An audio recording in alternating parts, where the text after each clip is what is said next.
The eight habit by Stephen R Covey. हम में से हर कोई ये सोचता है कि काश वो भी दूसरों की तरह कामयाबी हासिल कर सकता। कुछ लोगों का मानना है वे चाहे कितनी भी कोशिश क्यों ना कर लें, उन्हें नतीजे कभी अच्छे नहीं मिलते। अगर आपके साथ ऐसा है तो आपको 8वीं आदत अपनाने की जरूरत है। अपने अंदर की आवाज को सुनना और उसके हिसाब से काम करना ही 8वीं आदत है। अगर आप दूसरों के हिसाब से काम करते हैं तो आप अपनी जरूरतों और अपने काम करने के तरीके के बारे में नहीं जान पाएंगे। यही वजह है कि आप बार बार नाकामयाब हो रहे हैं। ये किताब आपको बताती है कि किस तरह से आप अपने अंदर की आवाज को सुन सकते हैं और कैसे अपने आप को कामयाब बना सकते हैं। इसकी मदद से आप अपने कर्मचारियों को उनके अंदर की आवाज सुनने के लिए भी बढ़ावा दे सकते हैं। इसे पढ़कर आप सीखेंगे किस तरह से आप अपनी आजादी और अपनी बुद्धि का सही इस्तेमाल कर सकते हैं, किस तरह से आप दूसरों का भरोसा जीत सकते हैं, किस तरह से आप अपने कर्मचारियों से बेहतर तरीके से काम करवा सकते हैं। पहला सबक, नए वक्त में पुराने तरीके अपनाना ही हारने का कारण है। अक्सर लोग बहुत मेहनत करने के बाद भी हार जाया करते हैं। वे इसके लिए अपनी किस्मत को दोष देते हैं और सोचते हैं कि सफलता उनके लिए नहीं बनाई गई है। ऐसे में दोष ना तो सफलता का है, ना ही उनकी किस्मत का। दोष उनके काम करने के तरीके का है। आज हम इंफॉर्मेशन के दौर में जी रहे हैं। इस दुनिया में बहुत तेजी से बदलाव आ रहे हैं। जो लोग इस जमाने में नए आइडियाज लेकर आ रहे हैं वे सफल हो रहे हैं, लेकिन जो लोग पुराने तरीके अपना रहे हैं वे हमेशा ही नाकामयाब होते हैं। इंफॉर्मेशन की दुनिया इंडस्ट्री की दुनिया की वारिस है। यहाँ अगर आप अपने अंदर की काबिलियत बाहर न लाकर किसी दूसरे के तरीके से या हिसाब से, किसी पुराने तरीके के हिसाब से काम करेंगे तो असफल हो जाएंगे। इसीलिए ये जरूरी है कि आप अपने अंदर की क्रिएटिविटी को बाहर लाएं। अगर आप कामयाब होना चाहते हैं तो आपको अपने अंदर की आवाज सुननी होगी। इसके अलावा आपको अपने कर्मचारियों के अंदर की क्रिएटिविटी को भी बाहर लाने की कोशिश करनी होगी। आप जरूर चाहते होंगे कि आपका बिजनेस आसमान छुए।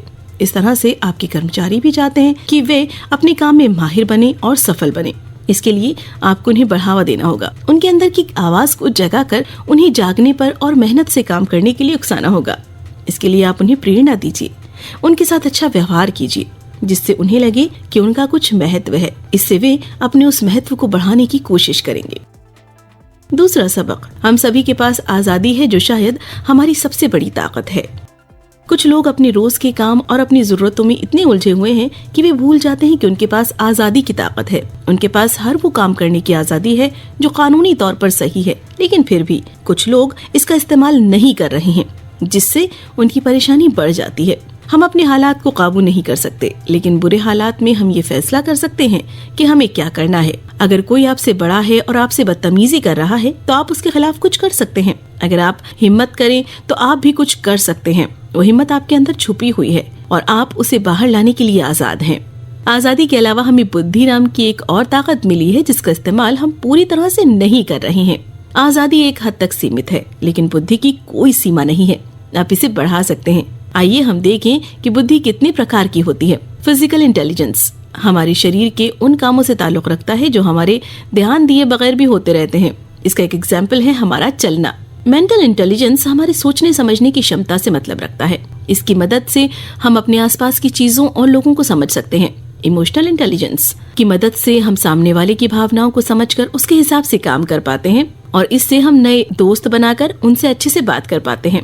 स्पिरिचुअल इंटेलिजेंस दूसरी सारी इंटेलिजेंस की जड़ है। अगर आपकी आत्मा और आपकी इच्छा शक्ति मजबूत है तो आप आसानी से कोई भी काम कर सकते हैं या कोई नया काम सीख सकते हैं। यही वो इंटेलिजेंस है जिसकी मदद से हम अपने अंदर की आवाज को सुन पाते हैं।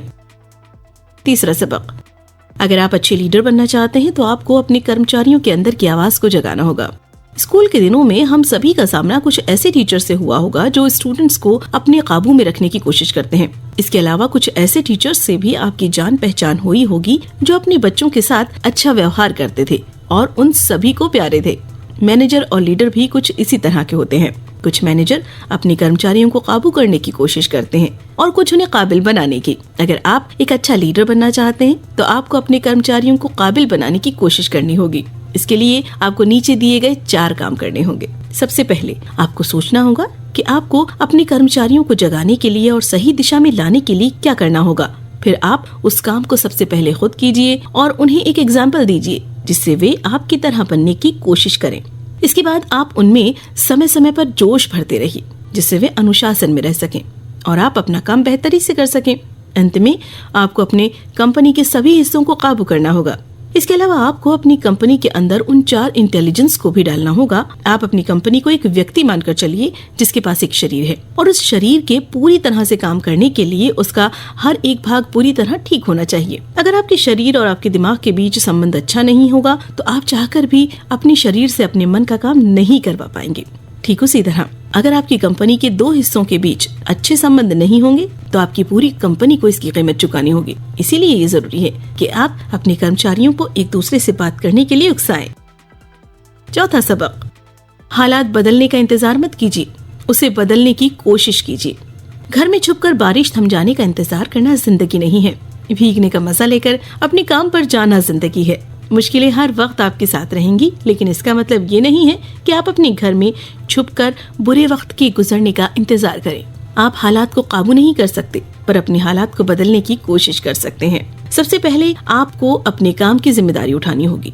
आपको ये तय करना होगा कि चाहे कुछ भी हो आप वो काम करेंगे और अपने रास्ते में आने वाली हर मुश्किल से निपटने की कोशिश करेंगे। कभी कभी ऐसा हो सकता है कि आप बेसहारा और कमजोर महसूस करें, लेकिन उस हालत में भी आप कुछ न कुछ जरूर कर सकते हैं। मान लीजिए अगर आप लोग भी जीवन में आगे बढ़ना चाहते हैं और अगर आप भी मोटिवेशनल बुक्स पढ़ना चाहते हैं, लेकिन पैसे की कमी की वजह से आप सारे बुक्स नहीं पढ़ पाते हैं, तो मैं आप लोगों के लिए लाया हूँ 1000 से ज्यादा मोटिवेशनल PDF बुक्स। अगर इन बुक्स को आप मार्केट में खरीदेंगे तो आपको 20 से 30 हजार रुपए देने पड़ेंगे, लेकिन हम केवल आपको 99 रुपए में दे रहे हैं। अभी इस ई-बुक्स को खरीदने पर आपको कोई भी एक्स्ट्रा चार्ज नहीं देना होगा, कन्वीनियंस फीस भी आपको नहीं देनी, और इन PDF बुक्स की प्राइस कभी भी 999 कर दी जाएगी। Only limited time offer, hurry up. Link आपको डिस्क्रिप्शन एंड कमेंट बॉक्स में मिल जाएगा। आपके बॉस आपके साथ अच्छा व्यवहार नहीं कर रहे हैं, आप अपनी नौकरी से हाथ धोना नहीं चाहते, इसीलिए आप उनके खराब व्यवहार के लिए कुछ भी नहीं कर रहे हैं, लेकिन इसके अलावा आप सीधे जाकर उनसे बात कर सकते हैं। इसके लिए आपको अपनी जिम्मेदारी उठानी होगी। आपको ये समझना होगा कि आपके पास हर वो ताकत है जिससे आप अपने हालात को बदल सकते हैं, लेकिन कभी कभी हालात हमारे काबू में बिल्कुल नहीं रहते और हम उन्हें सुधारने के लिए कुछ भी नहीं कर पाते। ऐसे में आपके पास आजादी है कि आप अपना हौसला टूटने न दें। मुश्किल वक्त से गुजरने के बाद आप और भी ताकतवर हो जाएंगे, लेकिन अगर आप हार मान लेंगे तो आप जहाँ हैं वहीं रह जाएंगे और कभी अपने हालात को नहीं बदल पाएंगे। 5वां सबक, अपने काम में कामयाबी हासिल करने के लिए आपको लोगों का भरोसा जीतना होगा।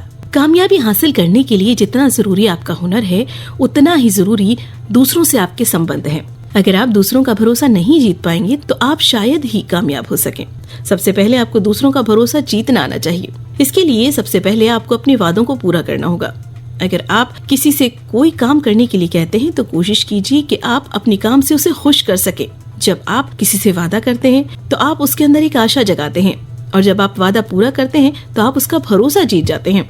इसके बाद आप शब्दों का इस्तेमाल करना सीखिए। आपको ये पता होना चाहिए कि कब आपको थैंक यू कहना है और कब प्लीज कहना है। इससे लोग आपके बारे में अच्छा सोचेंगे। इसके अलावा आपको माफी मांगना भी आना चाहिए।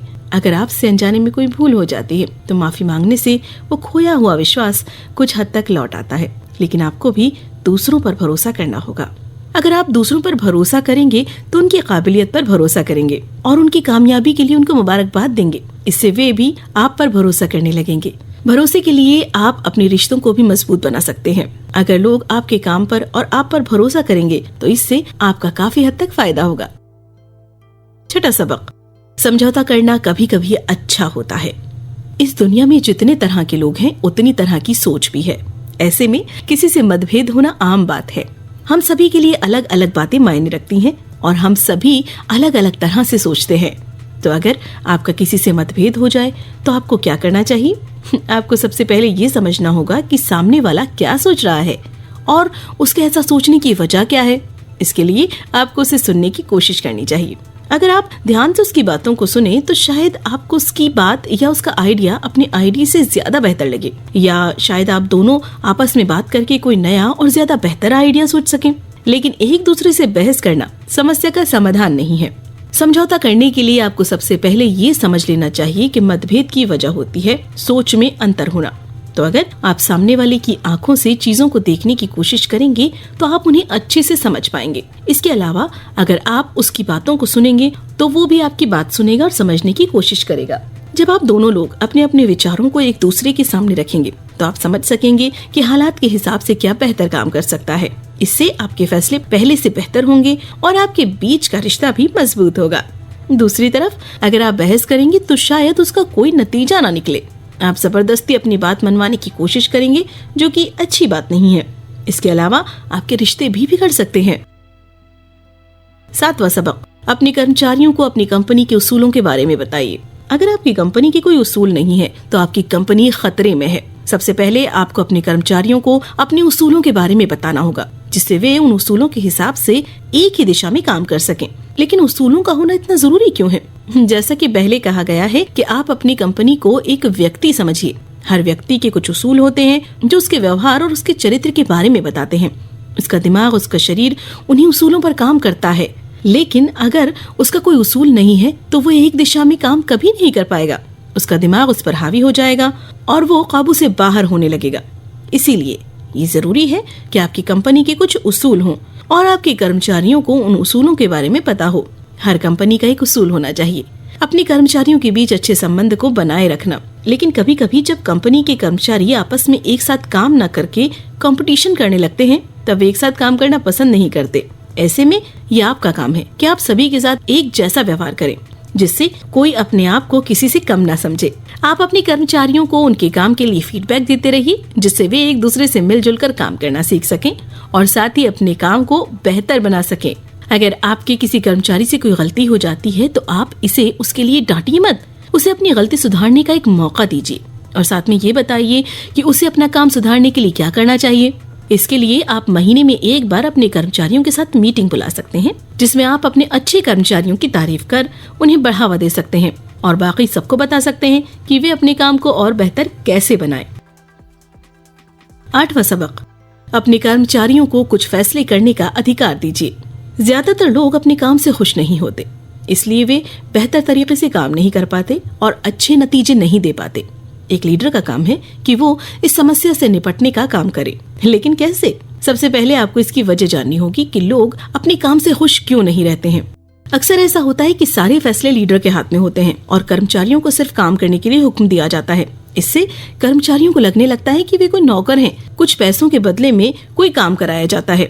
इसीलिए आप अपने कर्मचारियों को कुछ फैसले लेने का अधिकार दें। इससे उन्हें लगेगा कि उनके पास कुछ आजादी है और कंपनी में उनके विचारों की भी कुछ अहमियत है। जब उन्हें लगेगा कि उनकी बात का महत्व है तो वो मोटिवेट होंगे और अच्छे से काम कर सकेंगे।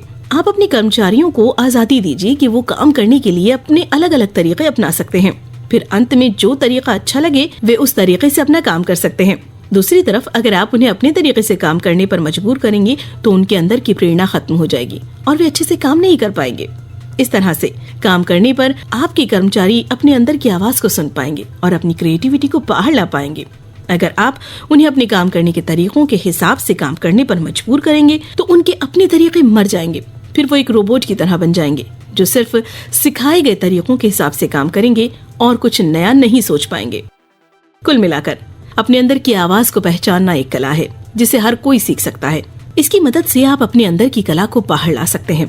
दूसरों का भरोसा जीतकर और दूसरों की बातों को, उनके विचारों को समझकर हम काफी हद तक अपना फायदा कर सकते हैं। अपने कर्मचारियों को थोड़ी आजादी और थोड़ा पावर दें। हम उनके अंदर की आवाज को जगाकर अपनी कंपनी को नई ऊंचाइयों पर ले जा सकते हैं। क्या करें? अपने कर्मचारियों को पावर दें। एक लीडर होने के नाते आपका ये फर्ज है कि आप अपने कर्मचारियों को पहले से बेहतर बनाने के लिए हर काम करें। इसके लिए आप उन्हें फैसले लेने का हक दीजिए। आप उन्हें बेहतर तरीके से समझने की कोशिश कीजिए, जिससे आप उन्हें समझ सकें और अपनी कंपनी के लोगों के बीच अच्छे संबंध बना सकें।